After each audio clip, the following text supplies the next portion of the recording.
what's your role at Danny O'Brien Racing? Well, Marlee, I run the business for Danny, so allow him to train the horses. I do a bit of everything from HR to owners' communications to the owners' accounts, marketing, looking after all the staffing, logistics. I have a few people to help, but that's my main role. And my background, I actually came from outside of racing. Okay. I worked in an AFL club. I worked in North Melbourne for 5 seasons as their media manager before this job. So there was obviously a big communications role dealing with the media and everything that happens in that world. Before that I was a journalist and I worked on racing then, so I did have a racing background from a journalistic point of view, but the intersecting experience is pretty awesome. What do you love about racing? I suppose it's just the thrill. I mean, we've got such a unique industry in the fact that anyone can buy into a horse and has a chance of being a star.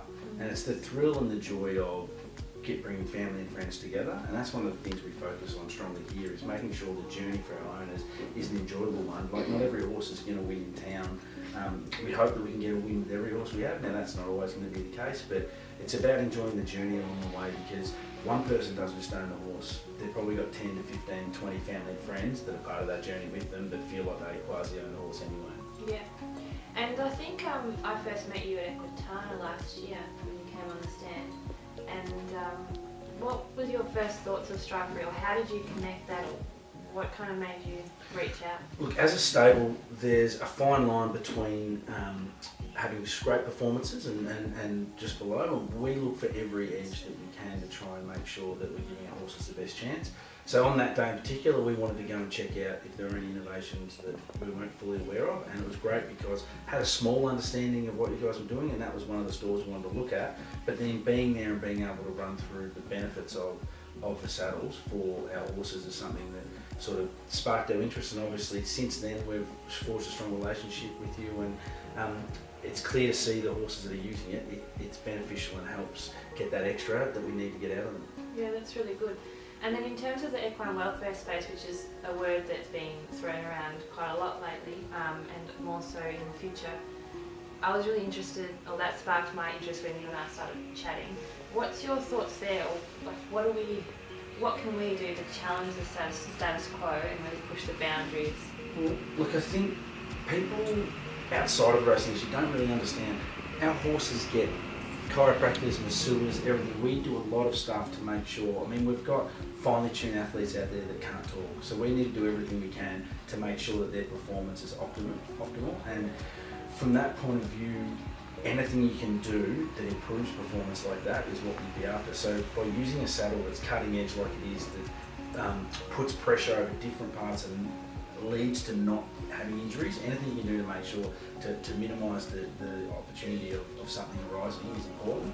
And that's where we think your saddles come in are great, because we've used it with some horses that Bound Declare is one that had a back issue after the spring. He's come out, he's run second, less than a length in Queensland Derby, and that sort of thing, he has used your saddle all the way through, and we've had no issues at all, which is quite important. When you want to get to the top level, you need to make sure everything's going your way. And what I love about you guys is that I really kind of get this vibe that it's all across the board. So between Nina, Danny, yourself and Ben, you've all got your expertise, and I really like the passion that you guys put into your brand and also your horses, and the experience. It really comes across when we're talking to you, so which is why we appreciate that you're using our product. And moving forward, I suppose, in terms of life after racing, I'm looking forward to working with you there. So what's your ideas? Well, look, that's one of the biggest spaces that's taking it's got a lot more focus on it, is what happens to racehorses at the end of their career. We take great pride in, over the time of our fillies and mares going on to breeding very good horses going forward. And the other thing is, you've got a lot of the population that are geldings that either get retired or retired through injury, retired through just their career is over.